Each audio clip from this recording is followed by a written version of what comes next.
Good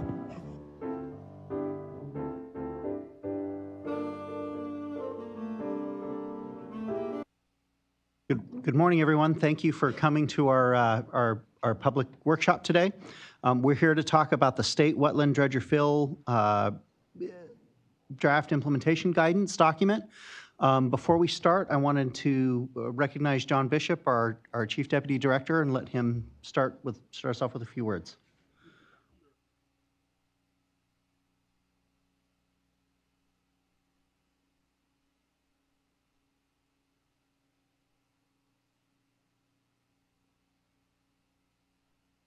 Good morning, folks. Thank you all for taking the time to help us with this and move forward.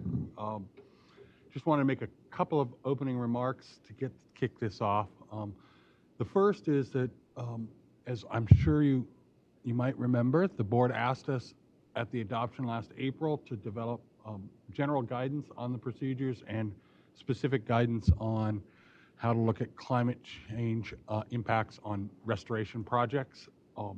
And so what we're here to today is to hear your comments and concerns on the guidance. It's, as we said, draft. We really do want to hear your feedback. We want to make sure that we get it right. But I want to make a couple of reminders to folks. First, it's guidance. So it doesn't supersede the regulation in any way. If there's some conflict between the guidance and the regulation, we want to hear about it. We want to fix it, but the regulation takes precedent over any perceived irregularities between the two. It's meant to be helpful, and it's not meant for another round of discussion about things that may not have come out the way you wanted in the actual regulations. We recognize that there was a lot of compromises that people made in that, and we spent a lot of effort negotiating those compromises, and we're not going to revisit them in this. One of the primary purposes of this was to provide consistency. So if your interactions working with the new procedures, if you think that it's not being applied consistently around the state, I want to hear about it because I want to make sure that we do that. And we've had trainings for our staff this week, and in a couple of weeks to go through all of the portions of the procedures. And I made essentially the exact same discussion with them. This is meant to be consistent around the state, and where there are ways that the regional boards have been doing things that are different than the procedures that have been adopted, that they'll have to change, and that it's not business as usual. I would say that there's a lot of uncertainty right now with the waters of the U.S. rule and where that's going to land. But remember, we adopted this, we recognized that the waters of the state were larger than the waters of the U.S., and if it constricts, there'll still be waters of the state that are larger than water of the U.S., no matter where they end up. And so we're really not going to be trying to figure out what the federal government's doing with waters of the U.S. today. We'll wait until that all gets sorted out through the final rulemaking and the court decisions. So as I said, I appreciate you all coming today, and we really do want to hear where we could improve this guidance document to help folks move forward. And it's not a official rulemaking, so we are not going to ask for official public comments and response to comments on it. We're just trying to provide help for folks that are using the new procedures. And with that, I will turn it over to folks to go through where we are. Thank you all very much. Thanks, John. Appreciate your support on this. Again, I want to start with some introductions. My name is Paul Han. I'm the section chief for the Watersheds and Wetlands section. Beside me, and the person who will be providing the bulk of the presentation, is Anna Maria Sines. over at the computer over there, we have Beth Payne. She's our senior ES for the Wetlands Policies and Permitting unit, and Serena Liu, who's the attorney for this project. Today, we'll be working as a team to make sure that we answer your questions. We also have, we will be opening up a website for, or an email line for sending us questions that will be opened up at the end of the presentation. Beth? The email address is sierrarm@calepa.ca.gov. It was also on the public notice. The Sierra RM is SIERRARM.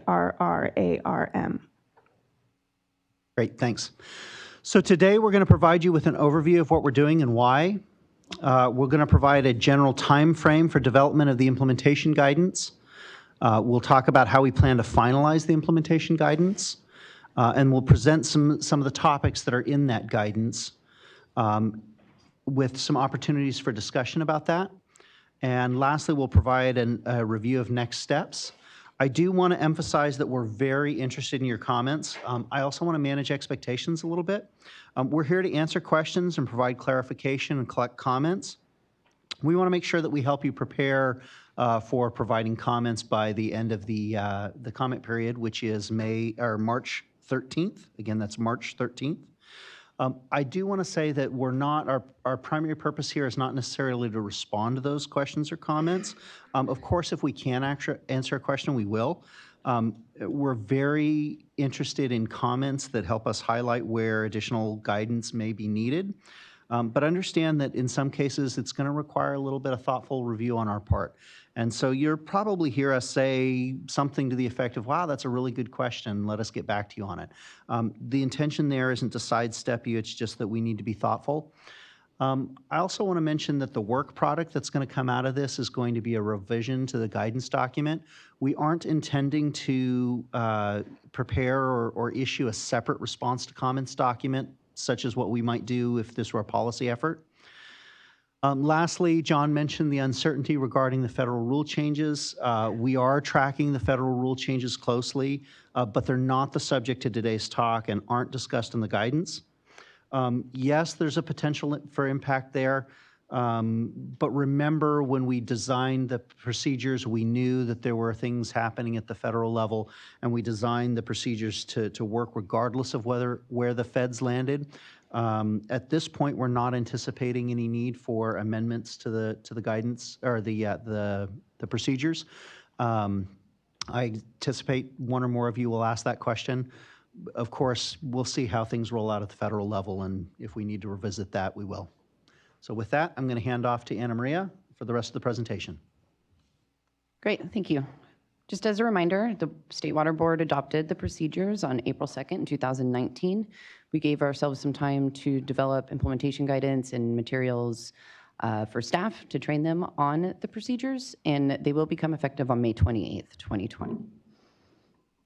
When the procedures were adopted, as Jonathan already mentioned, the board directed us to develop implementation guidance, and with that guidance, we were directed to include best practices for conducting a climate change assessment when one is required for compensatory mitigation projects that are permittee responsible, and we're going to talk about that in a little bit in more detail. On December 2nd, 2019, we held a public meeting, and at that public meeting, we went through some topics that we thought we should include in the implementation guidance. We listened to your questions and concerns to develop this draft guidance that we're here to talk about today, and we released it for your review on February 14th. Concurrently, we are conducting internal water board staff trainings. As already mentioned, we just finished one yesterday, and we'll be holding another one in Southern California in a couple weeks. Today, we're going to be soliciting your feedback on the implementation guidance, but there's still going to be opportunity for you to submit comments. As Paul mentioned, we're asking for your inputs to be submitted by March 13th so that we can finalize this guidance prior to public training scheduled in April and May, and prior to the effective date on May 28th. Those public trainings have been noticed already, and you can find those on our website. There's 6 scheduled across the state.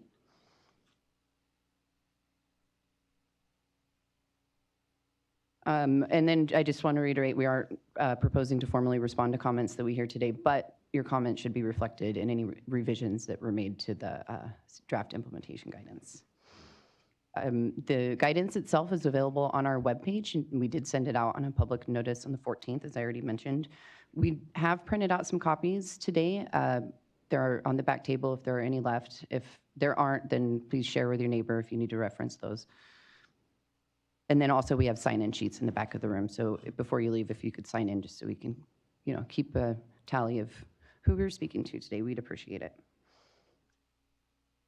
Today, our plan is to go through this presentation, which outlines the topics and the organization of the draft implementation guidance. And then once we've completed going through these slides, it'll take me about 20 minutes to do so. Then we're going to open it up for comments. And we're webcasting this meeting. So when you do have comments or questions, we're going to ask that you speak into a microphone, and we have staff that will be helping to hand those out. The goal of this document is to provide applicants and water board staff with some general guidance, in preparing and reviewing application materials for a dredge or fill project. As noted on the cover page, and as John mentioned, this document is non-regulatory, and this guidance does not supersede the procedures. This draft document is organized topically, but does not cover all possible topics related to the procedures. Rather, the topics that are covered here are those that we heard during the development of the procedures and at the stakeholder meeting that we held on December 2nd. This document represents a collection of information from our staff report, the procedures, and response to comments that were issued on the 2017 preliminary draft. And for topics that aren't covered in this document that you would like to see in there, that's one of the reasons why we're here today, is to get that input, but also there is more information in the documents I just listed, the staff report and such. We also included some additional clarifications and examples in some cases where it was appropriate. Each section consists of a general overview, answers to frequently asked questions, and resources for applicants and staff who may find it useful when preparing applications. Applicants who have questions that are specific to an individual project, again, this is a general guidance document. If you have questions for a specific project, we encourage you to contact state or regional board staff for those questions. Lastly, we are considering keeping this a living document so that we can add to it and make it better as time goes on once we are live with the procedures.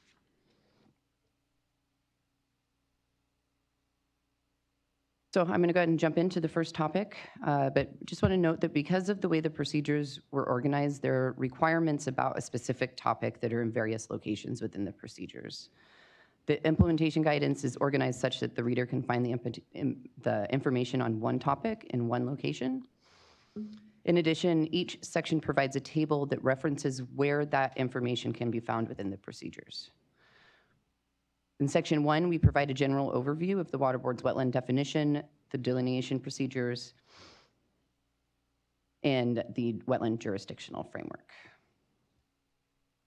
It includes guidance on how to determine if there are presence of wetlands and when to take into consideration hydrology, substrate, and vegetation. This section also provides guidance on how to use the wetland delineation manuals when determining if a feature meets the wetland definition and the extent of that wetland. There is also some guidance on how the Water Board intends to implement the procedures considering potential federal rollback jurisdiction. So there is a little bit of information in there about that.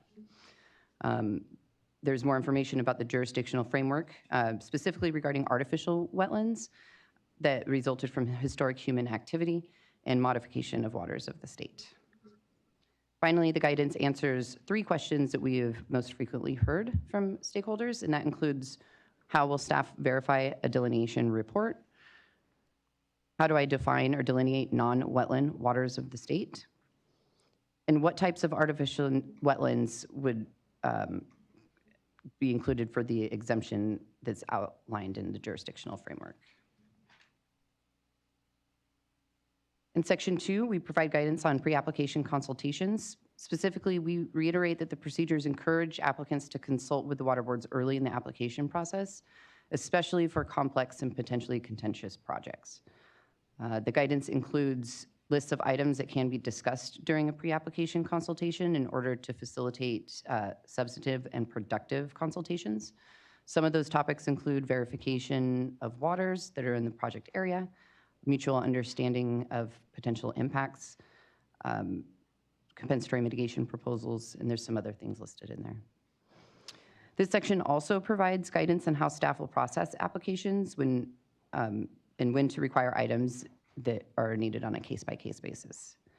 There is information related to what staff will have to consider when taking action on a complete application, as well as more information on supplemental field data from a wet season delineation, water quality monitoring plans, and restoration plans for temporary impacts.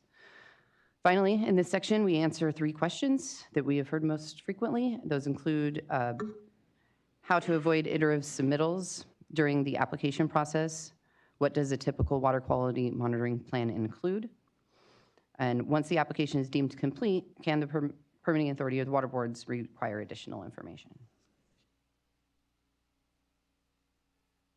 In section 3, we dive into the alternatives analysis requirement. Specifically, it covers when the water boards will defer to the Corps in instances where the Corps already requires an alternatives analysis. And it goes into more detail on the exemptions, the appropriate level of effort that should be included in an analysis, and information about determining the practicability for the least environmentally damaging alternative. We also answer a number of questions on the alternatives analysis. We see that this is where we got a lot of questions. Those include, how should I integrate an alternatives analysis into the CEQA process? And what happens if CEQA is already complete and you need an alternatives analysis for a project? It also answers the question, how should the LEDPA finding be documented for projects that are exempt from review under CEQA? And there's a lot of questions here, so bear with me. It also answers, can there be different levels of effort within each tier? And what happens in the event that there is a conflicting LEDPA where agency requirements are incompatible? We answer, how will exemptions to the alternatives analysis be determined, and how some of the exemptions will work when projects propose to impact waters other than wetlands. We provided some example of on-site avoidance and minimization measures that would be considered consistent with the alternatives analysis requirements for projects that are limited by location. And finally, we answer the question, how do applicants document discussions and decisions that are made in the field to inform the alternatives analysis requirement?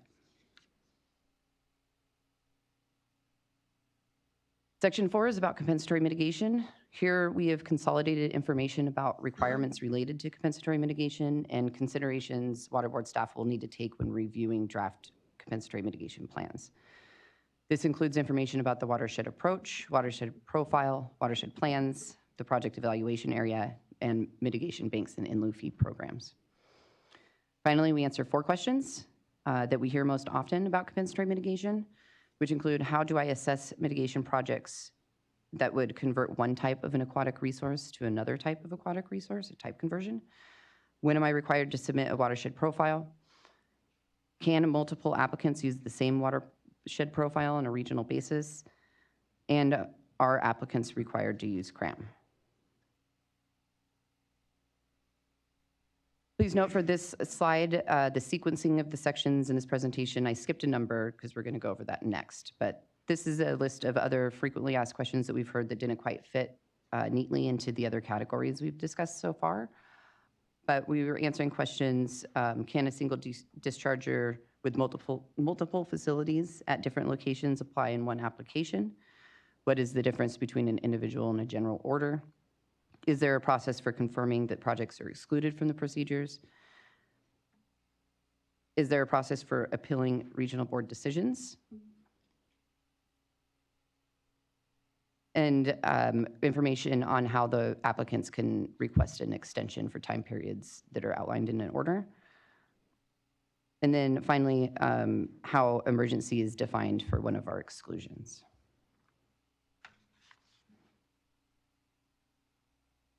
Section 5 provides an overview of the climate change assessment requirement, and the related attachment A is the bulk of that information. It's about half of the document that you have in your hands.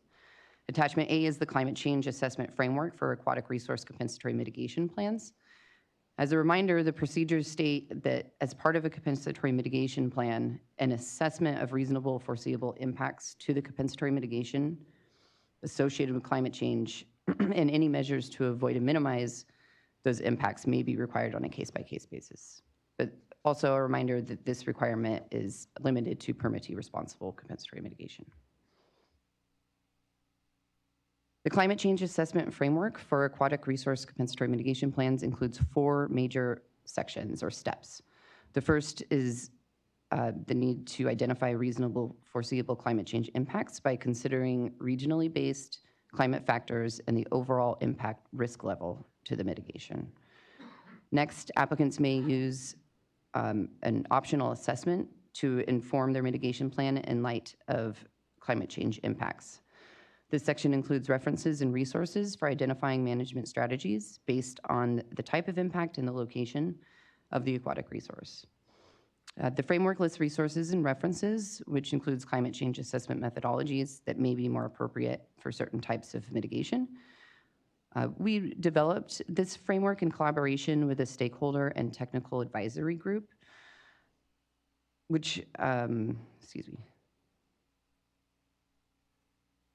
this group consisted of a number of stakeholders who are involved in the overall development processes, members from the scientific community, and other state and federal agencies. The framework also provides guidance for staff and applicants to reference existing regional climate adaptation or planning documents that will likely already include the information necessary to comply with this requirement if it is required. Essentially, we don't want to recreate the wheel. If there's existing information that's out there that can help us all, then we encourage the use of that information. I also want to note that this framework is set up to provide guidance and best practices on how an applicant should prepare an assessment, assuming that the water boards will be requiring one. However, the first part of the optional worksheet, which is in attachment A of the framework, can be used by staff and applicants to help inform whether or not a climate change assessment could be required. So just a reminder, it's our goal to finalize this implementation guidance prior to public trainings. We are requesting comments and feedback by March 13th, if possible. For the rest of today, for this morning, we're going to be, hearing your feedback and your questions. For those that are participating via the webcast, this is the email address that you can send for questions today, right now, but then your comments and additional questions, you can send them directly to me, and my contact information is here as well as on the website and public notice. Can we repeat again the email address? SWRCB@calepa.ca.gov. So we're going to open it up for questions from the audience in person. If you have a question, please raise your hand and someone will bring you a microphone.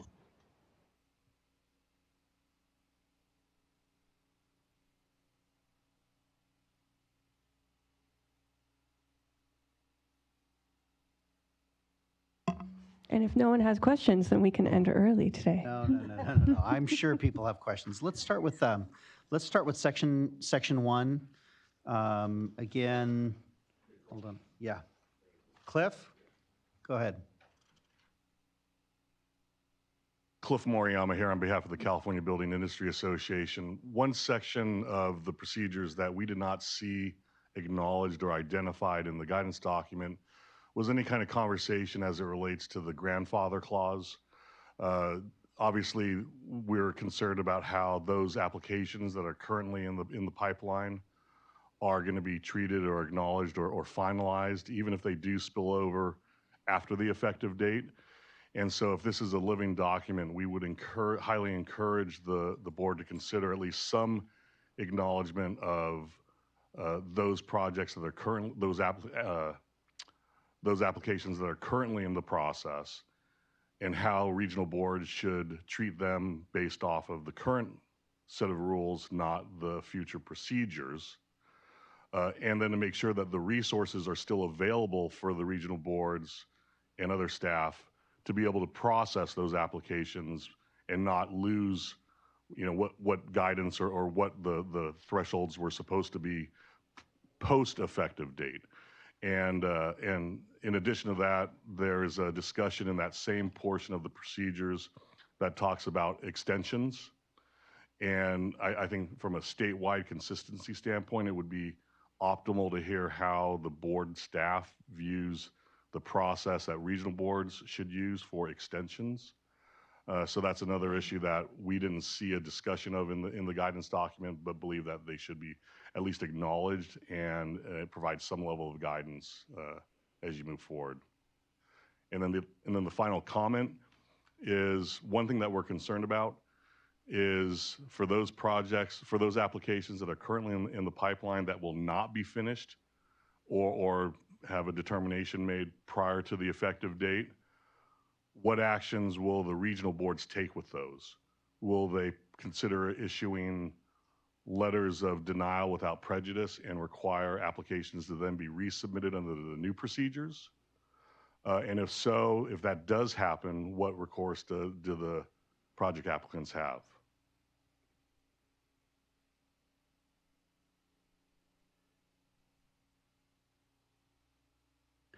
So Cliff, just to make sure I caught that correctly, I understood that you're asking specifically about the questions regarding applicability for when the procedures take effect and on what particular applications, specifically with regards to applications that have already been submitted.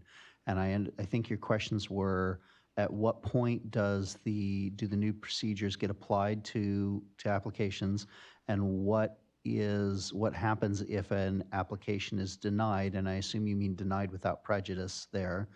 When it comes back, will it follow the old procedures or the new procedures? Is that did I capture that? We understand that in some regional boards there's a backlog, and it could be confusing for staff to juggle what application was submitted when, what rules do they need to be applied to.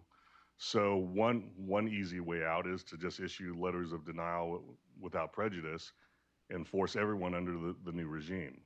If that does happen, what recourse do we have to say, well, wait a second, we did everything you asked us to submit an application that was complete prior to the effective date, so shouldn't we be allowed to have that application be processed under the pre-waters of the state procedures? Great, thank you, appreciate it.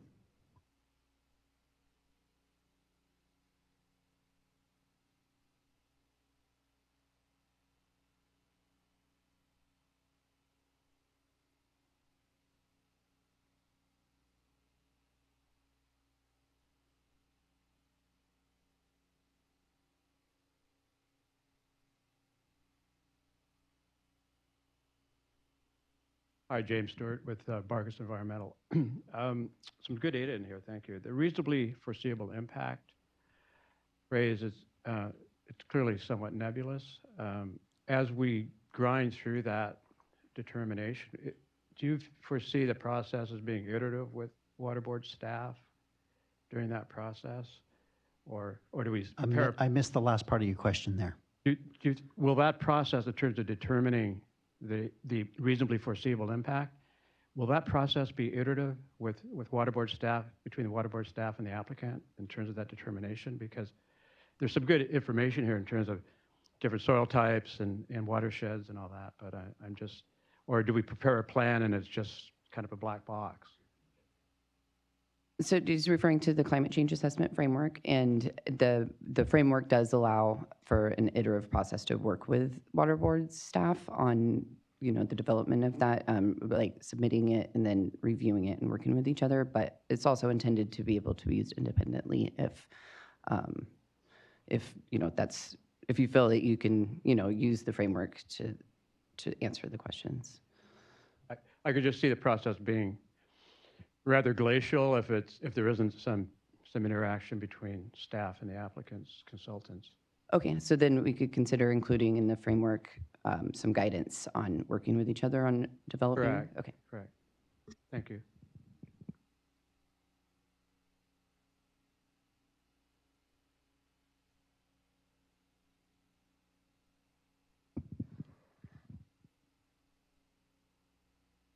Adam Harper, California Construction Industrial Materials Association.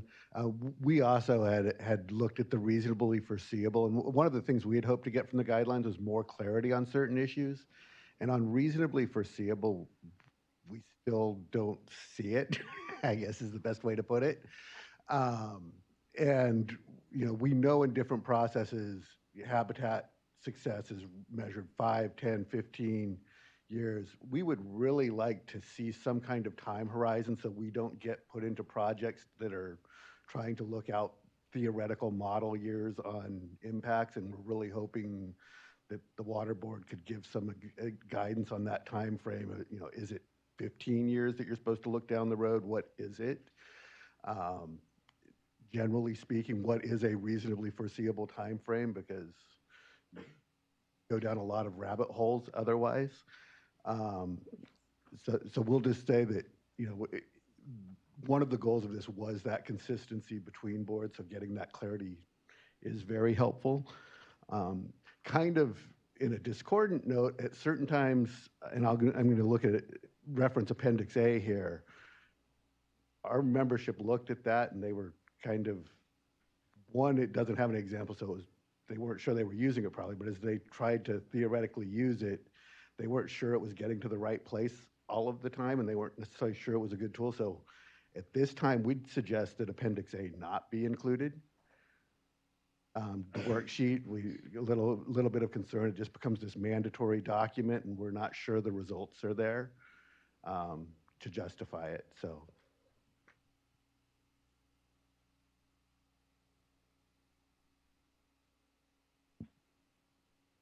Just to clarify on that last point, Appendix A is not a mandatory document. The climate change framework is one way of using it, but just to make sure that's clear.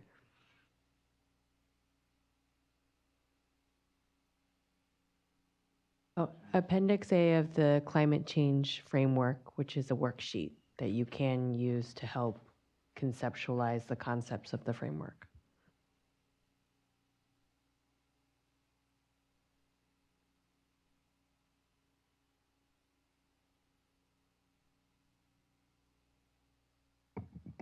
Hi Chuck there. Hughes, ESA. I just had a follow-up question going back to the other one regarding permit application and processing. It was my understanding that based on lines 105 to 109 in the procedures, that applications submitted prior to the effective date would be processed under the old rules. Can you guys confirm that? Is that going to be the case? That is what the procedures say, right? Yeah. I assume that your question is a follow-up to Cliff's question. Is that correct? Yeah. Okay. And is there? I think what I got from Cliff's question was, you know, a request to essentially answer the same question that you answered, which is yes, we actually meant what we said. But I also read from it some questions about, okay, well, what happens in the case of procedural denial, such as a DWAP? How would that resubmitted application be processed? And Cliff, is that close enough? Yeah. Does that answer your question? Yeah, thank you. Thank you. Dawn Kepke on behalf of the California Council for Environmental and Economic Balance. Number of questions. I think our folks are still struggling with, you know, the scope in terms of, you know, non-wetland aquatic resources and non-wetland waters of the state being potentially used interchangeably. And they were really hoping for greater clarity and distinction between what is considered non-wetland aquatic water of the state and non-wetland water of the state. So more just a general comment and something that I think our folks were hoping for greater clarity on. In terms of section Hey, Dawn, one, yes. I'm so sorry to interrupt you, but maybe I misheard, but I thought you used the same word twice when you meant to draw a distinction between two ideas. Can you repeat that again? Sorry. So non-wetland aquatic water of the state Actually, my notes are a little backwards, I think. Bottom line is just better clarifying the scope in terms of non-aquatic waters of the state versus wetlands, what have you. So the delineation language is specific to aquatic resources, and there was interest in better clarity around non-aquatic waters of the state. So I think that's the By distinction there. non-aquatic, do you mean non-wetland waters of the state? Right. Okay. I think that is the case. So- So, yeah, and so in the guidance on page 8, it says that water board staff would review delineations, but we were hoping for greater clarity or examples around non-aquatic ephemeral stream beds, non-core delineations that the water board has approved that might provide further insight and help.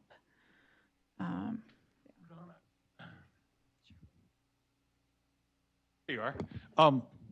Remember, this is guidance on what was adopted, and we didn't adopt definitions for other waters of the state besides wetlands. So the guidance isn't going to explain that either, because we didn't adopt that. So we can't actually provide a definition for something that wasn't in the procedures. We do recognize that we need to move on and do definitions for other waters of the state. That is in the foreseeable future. Well, maybe not foreseeable, but it's in the future to do definitions for delineation of other waters.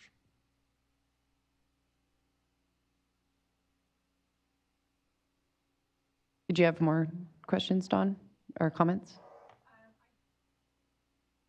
Okay.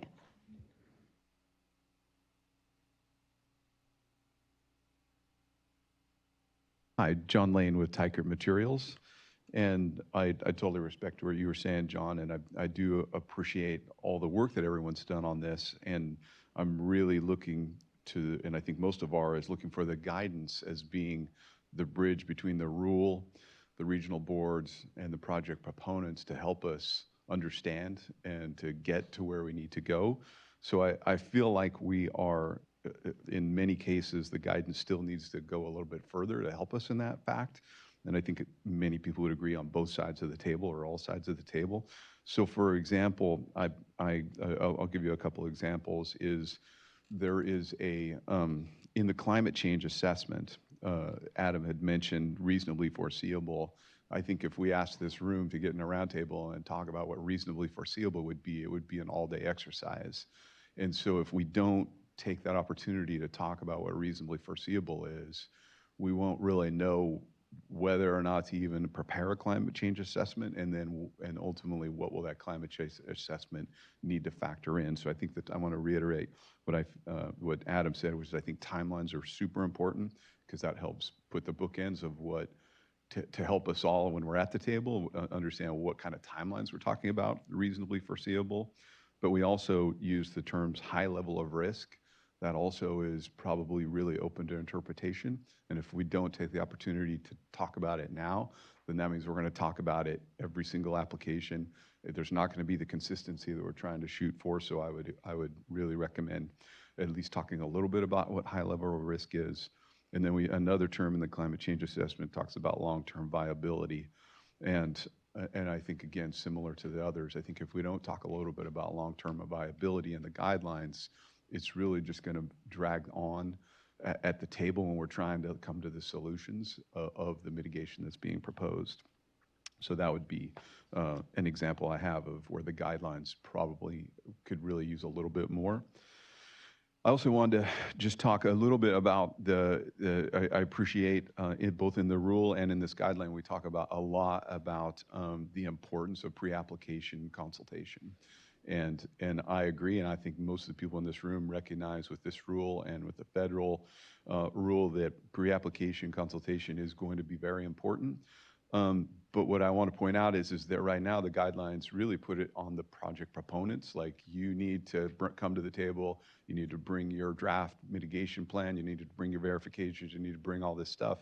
Well, if we do that and the regional boards are either not staffed appropriately or for whatever reason they can't respond, the onus is on us, and we can fulfill our part of that, but we're the ones that, as the project proponents, are the ones who pay the penalty of that, because if we look at just the alternatives analysis, if the Corps makes its decisions and the regional boards, it says, are not given the opportunity, then ultimately we could end up with two different alternatives analysis, and our project could be denied by the regional boards through no fault of our own. We could have come to the table a year early, but if they didn't have the time to really read those documents, and they can be fairly thick when you've got to really understand this. I mean, the guidelines talk the word about substantive understanding of a project. That takes time. So I would love to see something in here that says that the regional boards need to recognize that they need to respond. Now, I don't know if that means give them a timeline.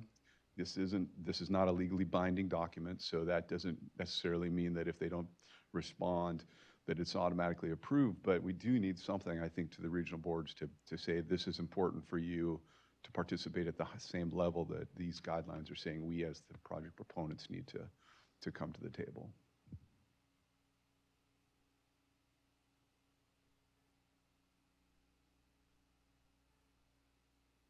Thank you. Dr. Mark Strudley from Santa Cruz County Flood Control. I have a number of comments I want to share with you. First among which is I don't see a lot of mention in here of the 4D1C exclusions for routine operation and maintenance for water supply and flood control facilities. I do see one mention of it under the frequently asked questions for alternatives analysis, but it leaves a lot to the imagination on how the regional boards may arrive at a decision about whether to allow an applicant to exercise the capabilities that were embodied in that exclusion to the alternatives analysis for existing facilities. I haven't read this guidance document cover to cover, but that's the only place I can find it so far. The other thing I wanted to mention was... Just for clarification. Yes. What I heard, and please correct me if I'm wrong, what I heard is that there's a portion of the procedures that provide for some exclusions for routine operation and maintenance for certain flood control facilities that you think needs to be fleshed out a little bit more in the guidance. I did not capture what specific things you'd want us to flesh out. So can you elaborate on that a little further? The first would be how a regional board would decide whether an applicant meets whatever criteria, and I don't see a lot of criteria or any criteria about how an applicant would meet that requirement. I think that's principal among them. Some others in the crowd may have some other suggestions, and I don't have a lot of concrete suggestions about what those criteria should or would be. My other comment is generically related to, and echoing many here about the climate change assessment. I think there's a lot of science out there that speaks to the trends we're seeing with rising temperatures both in the atmosphere and the oceans and what that portends for sea level rise. I think it's incredibly speculative on the climate side in terms of precipitation. I think we understand temperature changes and effects, but there's so many nonlinearities, and climate response to changes is one of the hallmarks of chaos theory. And so and again, it speaks to this reasonable foreseeable impacts statement. And I think there's some other messaging relating to the climate change assessment, specifically, for example, speaking to management strategies for streams that speak to resilience and sustainability. And I think when applicants or your agency is considering the effects of a changing precipitation regime, the notion of resilience and sustainability can be used in completely the wrong way. In other words, if the expectation is that we're going to have less frequent but more intense storms, what does it mean to manage a stream for sustainability and resilience? Does that mean building a bigger, more expansive floodplain system in terms of flood control projects? You know, it's very arm wavy, and so, and a real example of a problem with this strategy is with how you define, for example, a large flood event. If your agency's approach is going to be, well, you need to develop your mitigation to combat the potential for a much larger storm event than you currently see in the historical record, that puts some real limits on the project itself that you might be designing. Maybe you're designing for the so-called 100-year flood event. Should we be speculating that the 100-year flood event is going to change in magnitude? These are the reasons why the clause of reasonably foreseeable impacts and the whole notion of the climate change assessment from the atmospheric perspective is very speculative and concerning to me, because it gives an option for regional board staff in turn to be very overly speculative about what the future portends. I'll just leave it at that. Thanks.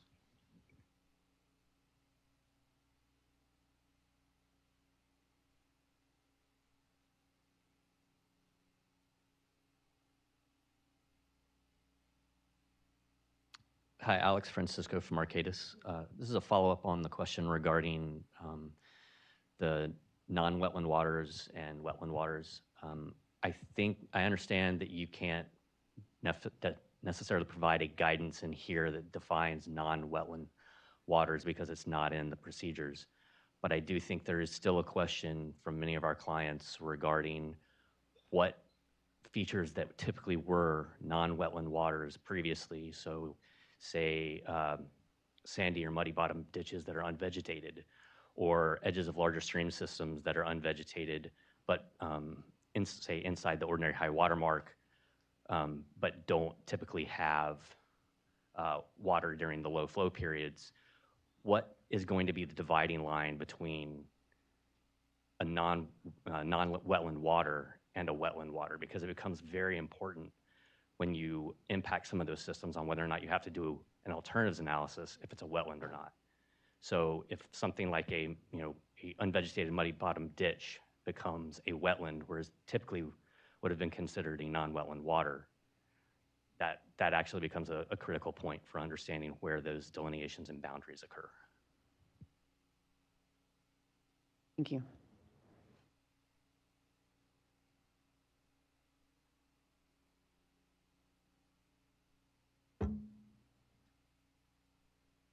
Annalise Sanborn, PPI Engineering. One of the things that I was hoping to see or could maybe be added is a definition of the wet season, particularly as it pertains to the supplemental field data. One of the things that concerns a lot of my clients is if that's going to be a time of the year versus if that's going to be an amount of precipitation in a certain amount of time that would categorize it. And what happens if supplemental wet season data is requested and then we go into a prolonged drought?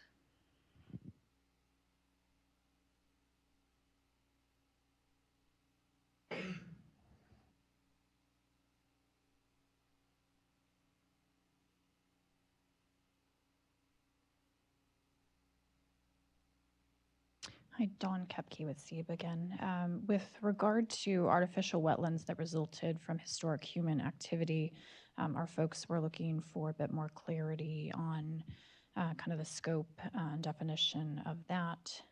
Additionally, a question was raised by some of our folks that regarding future heavy equipment maintenance activity on BMPs that may be required under the Industrial General Permit and their associated pollution prevention plan, and if whether or not that will require a dredge and fill permit if those BMPs are within the new definitions of wetlands. Wait, Dawn, say that one again. I was taking notes and I missed that one. Sure. So I think the question is, so if future heavy equipment maintenance activity on BMPs are required in the IGP pollution prevention plan, and that would that require a dredge and fill permit if those BMPs are in the new definitions of wetland? Okay, can we talk about that more afterwards? That's pretty specific, and I need some more explanation. But maybe I'd have to follow up with you. I'm just going off of some notes, but happy to do that. Thank you.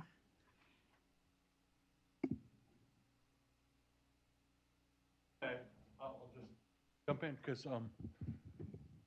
Generally, the procedures exclude if you've developed a stormwater infiltration or treatment, and that takes on wetlands characteristics. It doesn't require you to apply for 401s to maintain that. If you're going beyond that to say, well, they actually built this in an existing wetland, then it should have had a 401 when they built it in the existing wetland. So we'll need to get into more detail on that, but we did try in the procedures to say that, you know, you're building something that's going to function like a wetlands because that's what you're building it for stormwater. It doesn't require 401s to maintain it.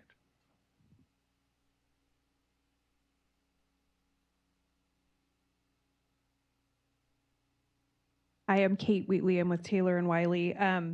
Just a couple questions. One, kind of piggybacking on what John Lane commented on the alternatives analysis. A lot of our clients have a concern as well about the process of dealing with both the federal and the state agencies on an alternatives analysis. I think at one point there was a discussion about potentially the agencies drafting an MOU or something similar. What I think the Corps wanted to wait, my recollection is, until the procedures were adopted to have those discussions. But I think having some information in the guidance about what our applicants can expect in terms of all the parties, both the applicant and the agencies with respect to those kind of meet and confer on alternatives would be really helpful if that's at a point where you guys could include that. Other question regarding watershed plans and the use of HCPs and NCCPs as a watershed plan. I appreciate you guys have added some more information about, I think there's a date by which if they were approved, they're automatically determined to be a watershed plan by the regional boards unless they make some sort of a determination that it doesn't meet their purposes. If we could have a little more information about when we can expect them to make that call if they're going to, I think that would be, I mean, they're in place now. So if, you know, within, both for plans that have already been adopted and then in the future, there's several that are in development at the time being, within, you know, 60 days or 6 months, the board will make a determination as to whether that plan is adequate for their purposes as a watershed plan would be helpful, I think, for everyone. Thanks.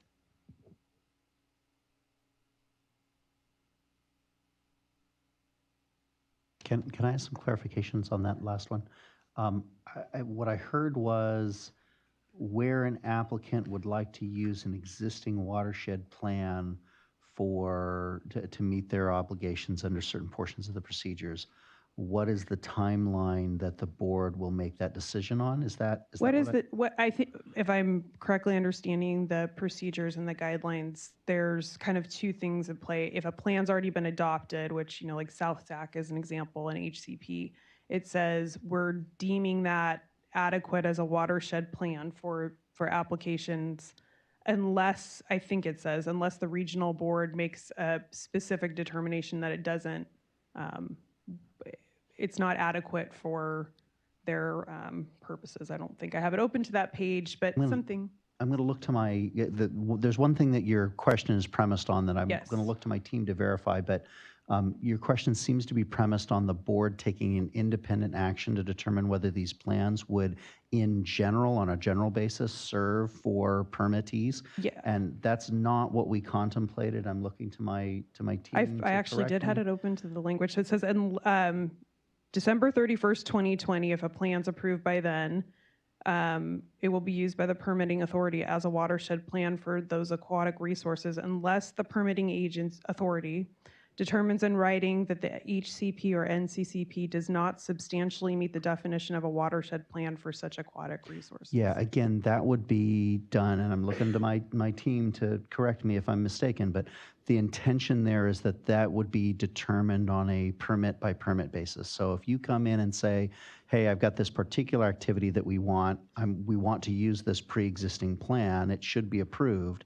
At that point, there's a burden for the regional boards, or if it's being permitted by the state board, to say, hey, here's why that doesn't work for your particular activity, and to make sure that that's done in a documented way at a high enough level that it's not purely a staff discretionary activity.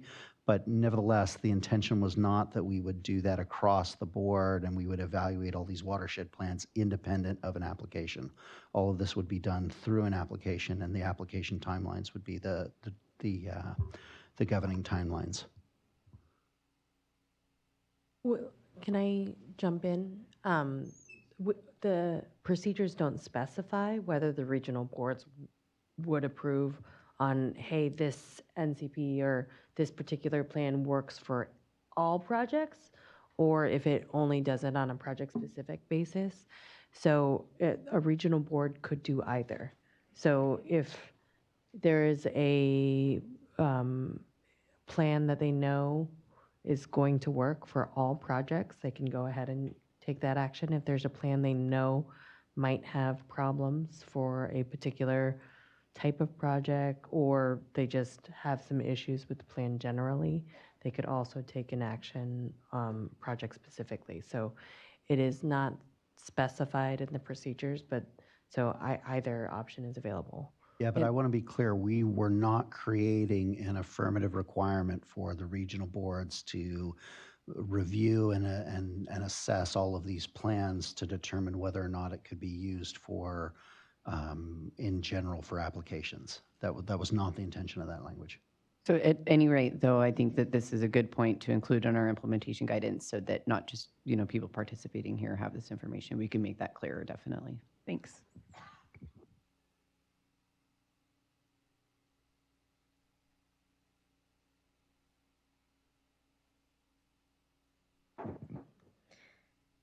Hi, this is Chelsea Haynes with Aqua.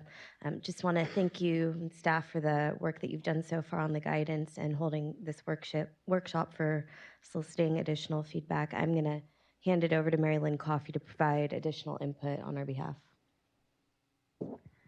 Thanks, Chelsea. So I'm just going to kind of go down the list here quickly.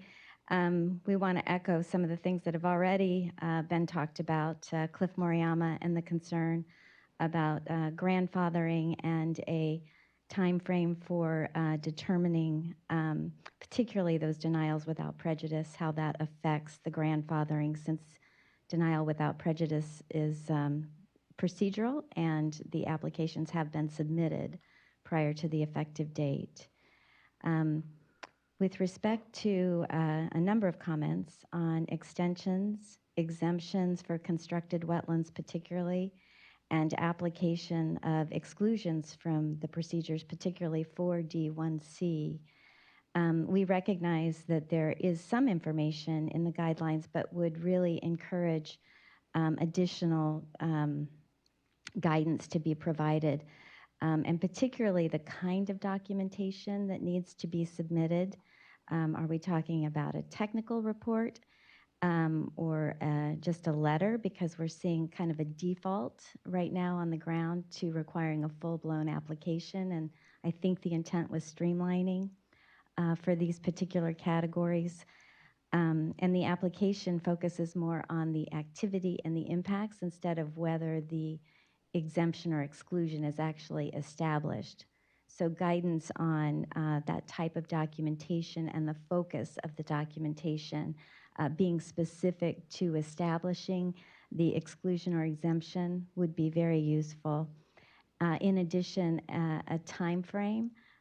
The procedures don't include a time frame except in Section 4A, which provides the 30-day time frame for initial response to an application.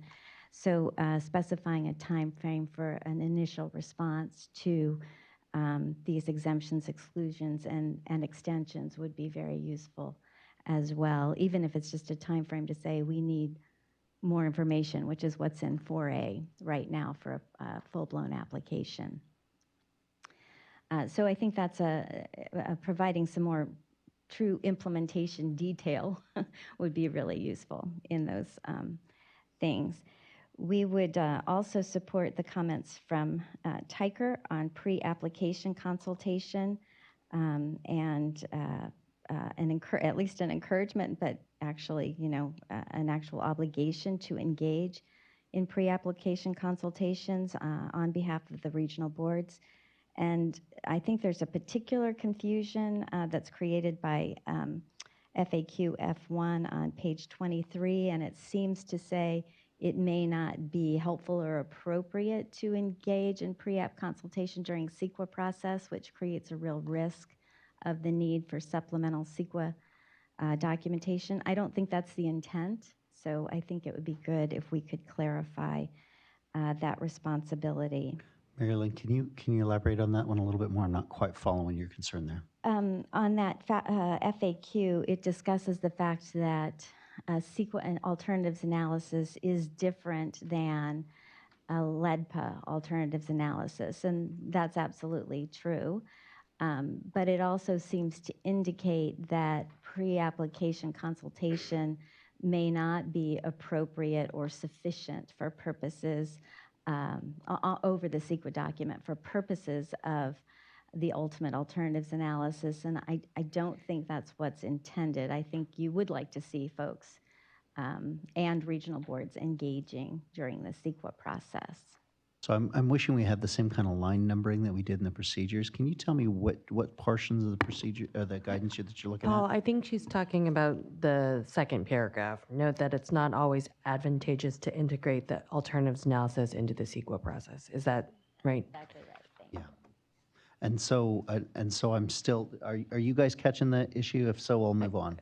I think I understand the question to be, you're saying you don't want to disincentivize engagement in the CEQA process. That paragraph was supposed to convey that you don't have to integrate the two processes if it doesn't make sense. For example, if you have a project with minimal impacts to waters, it might be actually a poor fit to try to put the alternatives analysis into the CEQA process. So it was not trying to alleviate the water boards of any obligations to engage in the CEQA process, but it also did not want to require that people integrate the two if it didn't make sense. Yeah, that's exactly what I'm talking about. Thank you.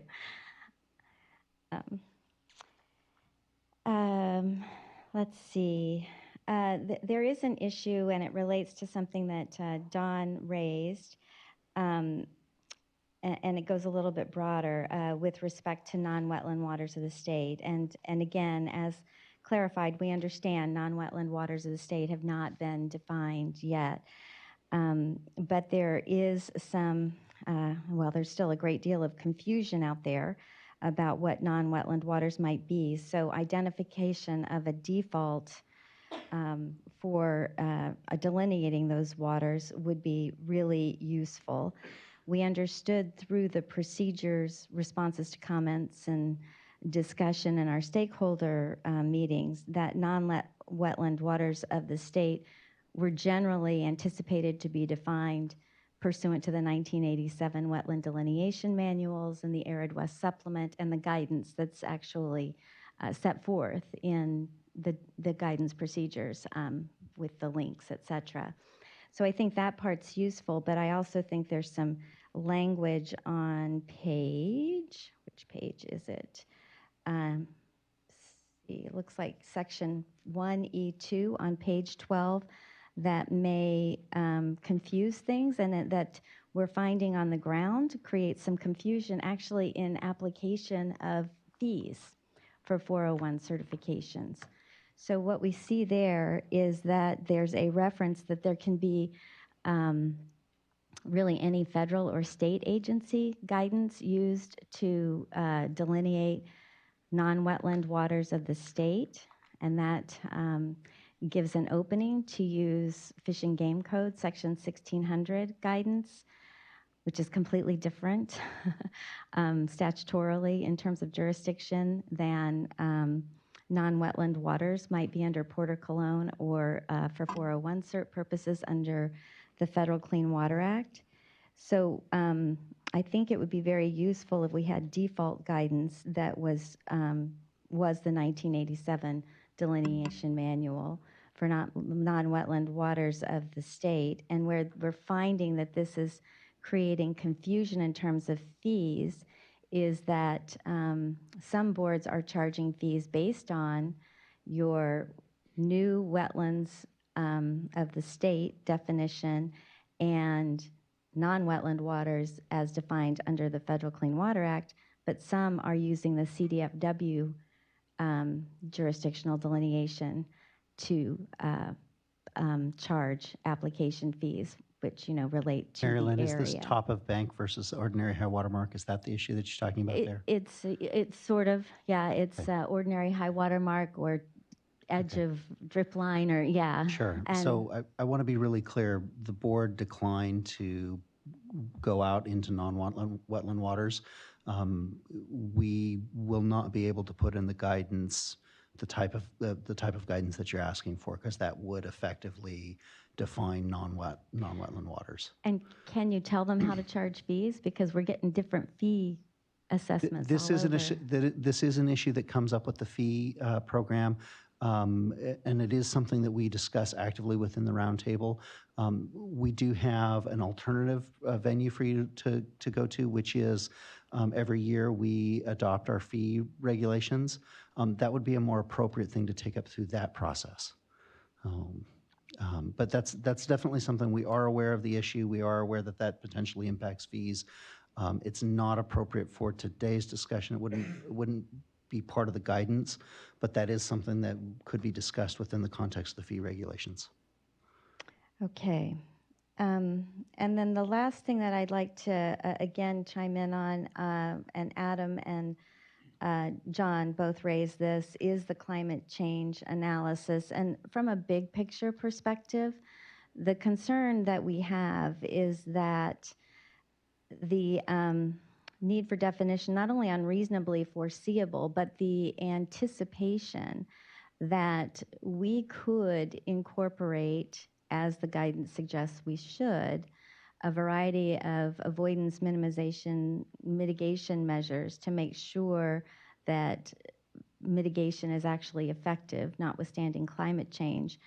But those may only go so far because we can't control the global climate pattern problems. So some reference to the idea of practicability in terms of what measures need to be incorporated into the project and the mitigation for the project to address high risk, medium risk climate change risks is very important, and particularly practicability, as Mark alluded to, that is determined, as the definition under the adopted procedures indicates, in the context of the project that's being proposed. So that would be, we think, maybe an overarching fix that could help with that, and could prevent, frankly, denial of all permits, because we can't find any mitigation that can actually sustain through the climate change risks presented by global changes in weather patterns that we just can't do anything about on the ground. I think those were the primary concerns that we had, and particularly wanted to perhaps raise some suggestions in our comments about more details that could be inserted with respect to obtaining exemptions, exclusions, and extensions. Okay. Thank you.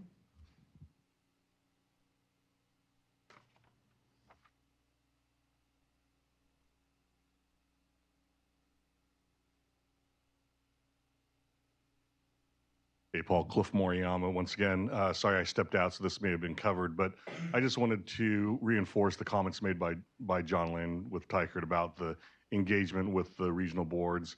But also, there's one item in the guidance document, as well as the procedures, that talks about the ability to rely on the federal Corps' alternative analysis, and when a regional board does not have to necessarily rely on it. There's a three-pronged test. And one of them is, the very first one is that the permitting authority was not provided an adequate opportunity to collaborate in the development of the alternatives analysis. And what we're just trying to figure out is that, you know, what is an adequate opportunity? And I don't know if you can raise this issue when you go out to do your staff workshops, but, you know, is an adequate opportunity us extending the olive branch to the regional board? What happens if they don't respond? Is that an adequate opportunity? When could we say enough's enough and kind of at least have that one box be able to be checked?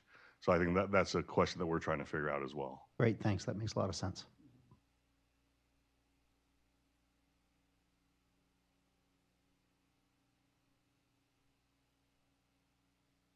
This is John Lane with Tykert. Sorry to come back to the mic. I promise I don't like microphones.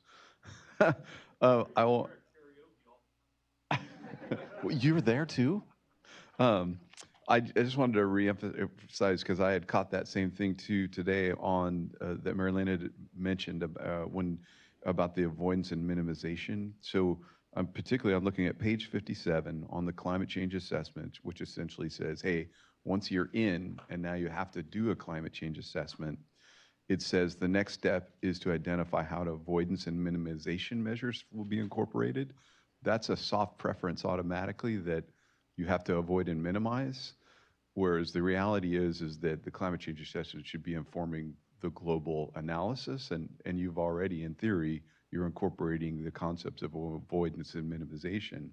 I'd much rather have that. If you just delete that statement, identify, avoid, and minimize, and you just say, once you're into a climate change assessment, then you look at the project and see how it might be modified based on location, design, or management to lessen the risk. That lets the analysis actually just feed information, as opposed to like put that thumb on, no, it's avoidance and minimization first, and then other things. So John, I think I get what you're asking. I just want to verify that, you know, we use avoidance and minimization in a fairly specific way in the main body of the procedures. And I can see that choice of terminology might create its own confusion there. When we talk about avoidance and minimization, we're not talking about avoidance and minimization of wetland impacts. We're talking to figure out how these climate risks might be avoided and minimized. Are we talking, is that what you're talking about too? I think if you eliminate, since this is a guidance document, if you just delete those words avoidance and minimization, just tweak that sentence, you get to where you're really talking about without creating any potential confusion at the table. I just want to step in a little bit. We did get that phrase directly from the policy language in the procedures, so that's why it's there. Okay. But just so I'm clear, can I ask what your alternative? You suggest an alternative verbiage there. It says, essentially this says, hey, once you're in and you have to do a climate change assessment, I would just take that all the way and just say the project then may be modified with regard to the location, design, shape, size, and or management to lessen the risk of failure or the long-term success. I mean, that sentence works really well. It drops out the avoidance and minimization and gets to where the sentence is really trying to say is like, hey, you're going to need to look at all these things. But by including that term avoidance and minimization, I don't think it serves any function in that sentence other than to create a little bit of confusion. So try it. I mean, it's an observation from someone who has gone through these, and the attempt here is to minimize confusion at the table. Yeah, we'll definitely take another look at that. Thank you. And I'm sorry, Mary Lynn, you had a follow-up question? Okay. Thanks, Then appreciate that. One last comment, and then I won't bring the microphone back to me, I promise, is, I can't find the page, but maybe Adam has it, but somewhere in here, it states that there's a soft preference when going to mitigation for mitigation banks in lieu fees, and then project specific. And I don't think that putting a soft preference in there is all that fair for those of us who have potentially large tracts of land that we're impacting that are out in the rural areas next to like the riparian or other habitats. And so by putting a soft preference there, I think kind of tilts the scale a little bit. I'd much rather just say nothing about the soft preference. Are you talking now about the climate change, or are you talking about the No, other I parts moved the out of guidance? it. Adam, what's the page? Because this was brought up by several of from the mining operators that they felt that So to the extent that we're talking about the soft preference, that is something that falls out of our dredger fill guidelines, the Appendix A to the procedures, not the Appendix A to the guidance document. And I recognize we might need to clean up our terminology there just to help the referencing, if nothing else. But that is something that is built into the supplemental dredger fill guidelines, and it actually, that's one of those portions that falls out of the federal program and the portions of the federal program that we're incorporating. It is a soft preference. It is explicitly not stated as a requirement. So, and that's done in recognition that there are applicants and projects out there where the preference, the soft preference is not appropriate for that individual conditions. So you may, you may as an industry just be classified as something where that doesn't fit. I don't know, I don't have enough experience with your specific projects, but again, it is intended to be a soft preference. Adam Harper, CalCEMA. It's actually page 30, bottom paragraph, if anyone's trying to follow along.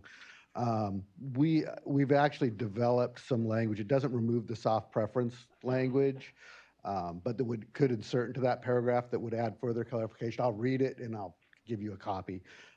Basically, it would add after the environmentally preferable outcome, which is second to last sentence of the paragraph, it would add further in certain situations, permittee responsible mitigation can be preferable because it can be closer in proximity and more economically practicable and equivalent or better environmental mitigation results. Yeah, go ahead and send us that language. We'll consider it. I'll provide that to you for your consideration. I did have one more kind of clarity or additional clarity request, and I lost my page switching to that. It is on page 28 under the watershed profile. It's the third paragraph. You have a general statement. It's not, our membership didn't find it all that helpful to creating a watershed profile. It says the scope and detail of the watershed profile shall be commensurate with the magnitude of impact associated with the proposed project.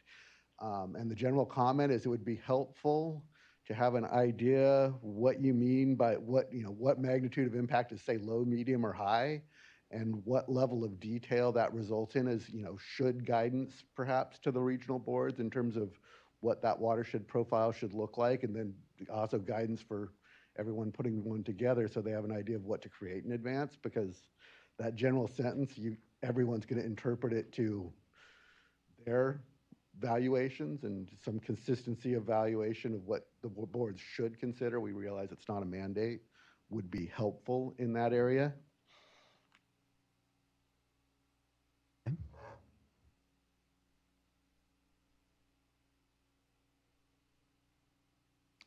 Do we have any questions from the, yeah, it's not coming in. Yes, we have several. Some are reiterating some of the comments here, so I'll just go over those briefly. One question is a request for clarification on non-wetland waters. That state will be taking jurisdiction. We also had questions about artificial wetlands and the terms relatively permanent part of the natural landscape, to clarify that. Also to clarify the term historic in regards to artificial wetlands, and to perhaps propose a timeline associated with that. Also to further define temporary features as it relates to tire ruts and other things like that. We also had a question for CRAM data submittals. Will the board and regional board staff require that the biologist be certified as a CRAM practitioner?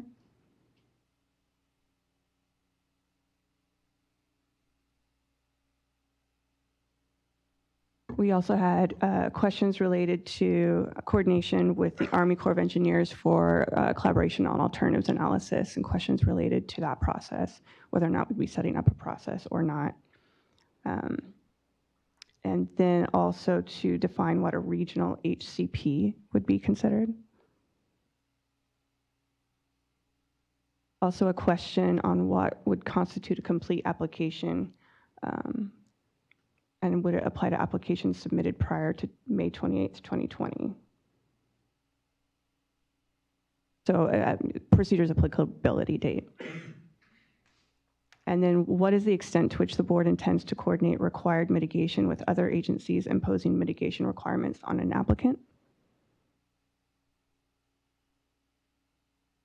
Is the application and permitting process designed to be compatible with the existing CDFW Streambed Alteration Agreement Program in terms of permit documentation, timeframe, and compliance?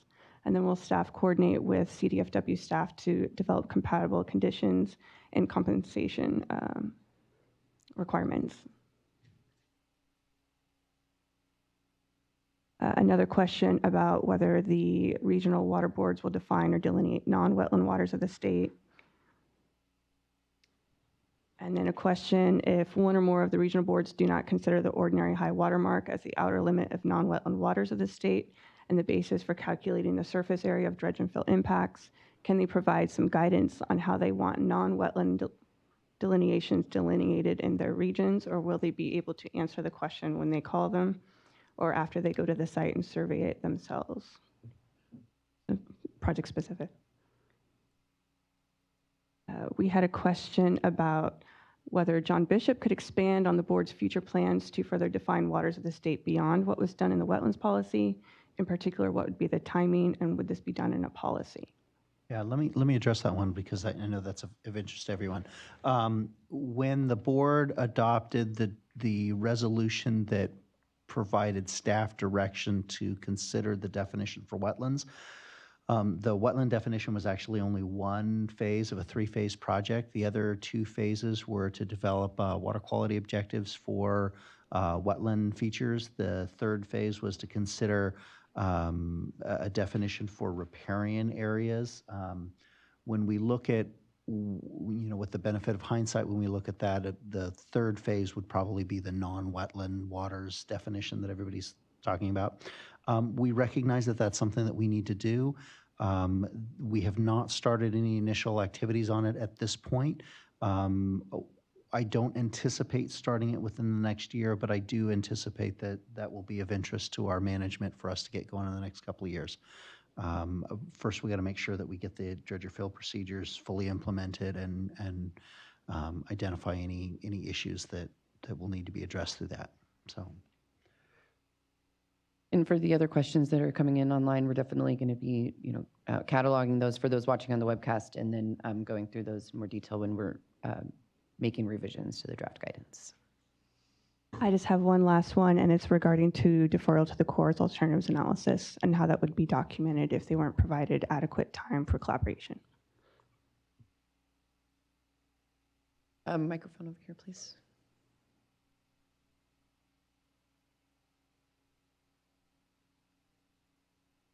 One last comment here, sorry. I've been trying to think about my earlier comments about the climate change assessment to provide something a little more constructive, and I've been looking at Table 1, the factors that are proposed to be assessed for whether or not a climate change assessment would be required. And what I would suggest, and really what I think this table was meant to be after, was to identify whether a mitigation project can accommodate the changes in forcing that climate change purportedly will entail.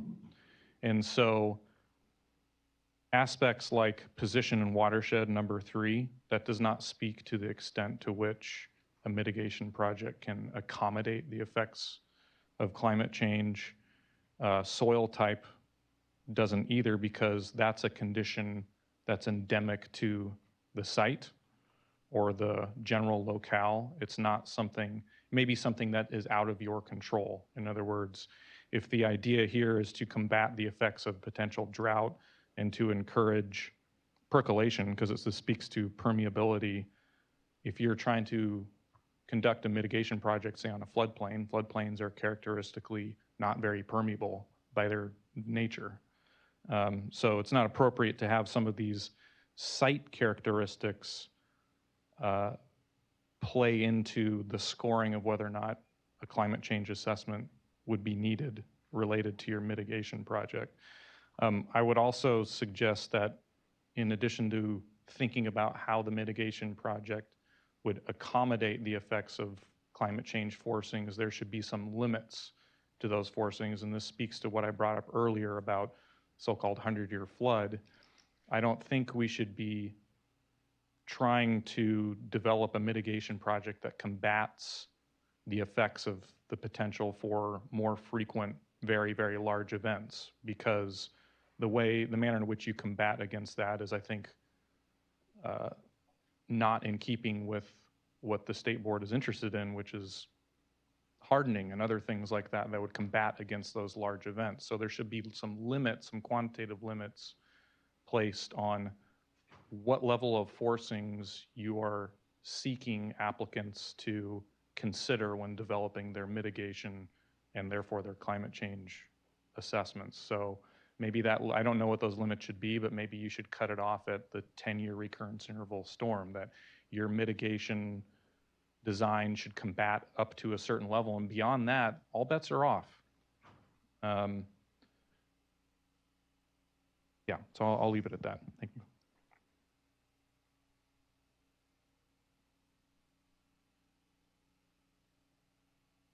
We had another question come in if the state board would be providing examples of completed worksheets in the climate change appendix A. It would be helpful if there are examples provided for each region.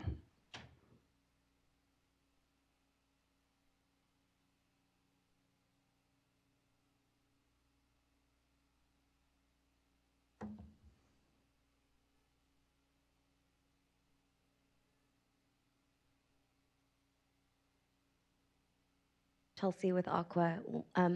One of the conversations we heard when the board adopted the procedures as a request for data on how this is being implemented and backlogs or just, challenges, costs associated with the procedures.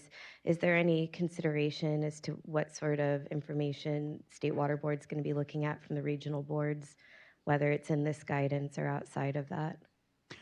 Yeah, that's a good question. We haven't spent a tremendous amount of time working on that. Right now, most of what we have is refinements of the type of cycle time tracking that we already put on our performance review website. So I don't know if you're familiar with it. If you go to our website, we do have a number of performance measures that we include. I don't know if you've seen that. They track certain procedural milestones and how long it takes to get to those milestones. That's why when we throw out statistics about, hey, our average or our median cycle time is this, we're using the information from those performance measures, and those are publicly available. You're welcome to take a look at it. We have, and you heard John talk about, him wanting to be contacted personally in the event that there's some concern about, some systematic lack of consistency across the regional boards. Beyond that, we are trying to evaluate how we might collect and evaluate information on consistency. We know that our board members are going to want to report back on this. We haven't gotten to the point where we have specifics to share with people. So. If you have suggestions on what you'd like to see, by all means, let us know. Mary Lynn Coffey again. I have a question, this time not on behalf of Aqua, but we have at least 6 regional HCP, NCCPs in Southern California. And when we went through the procedures, it was our understanding that the language that's now quoted in the guidance from the procedures was intended to indicate that there is a presumption that these regional HCPs and NCCPs approved before 2020, including biological goals for aquatic resources, shall be used by the permitting authority as a watershed plan, and that there would not be individual permit by permit need to document and convince the regional board that it was appropriate for that plan to be considered a watershed plan. What I heard today was a little different than that, so I just wanted to get clarity as to whether indeed in every individual permit application within those 6 regional HCPs, we're going to have to be proving up that the HCP should be a watershed plan. Marilyn, do you know the line number for the procedure language off the top of your head? Yeah, I have it right here. It is starting at line 632 within the watershed plan definition. I just want to make sure that we're Yeah. using the same language, 632. Nothing we said today, if we was meant to change that language. The language is what it is. It says shall be used unless, and that's what we expect. It was more a question of whether there was a specific process that we intend or that the procedures created by which to do that. But no, I mean, the language is there. I think it's clear.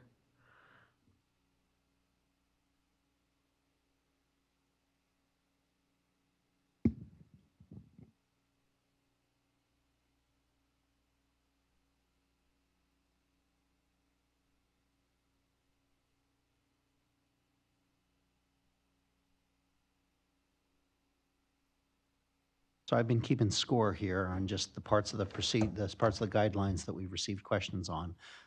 We've hit most of the parts of the guidelines. There's one part that stands out, which is I haven't really heard too many questions about water quality monitoring plans. That's the one area that stands out that I haven't really heard a question about. Did anybody? Did we nail it there? It'd be nice to know we nailed something. At least one thing. Okay. The other place where we heard some things that were you know, there was some nexus but not really specifically directed is restoration plans for temporary impacts. Everybody seems to be okay with that? Okay. Are there any other questions that people would like to ask?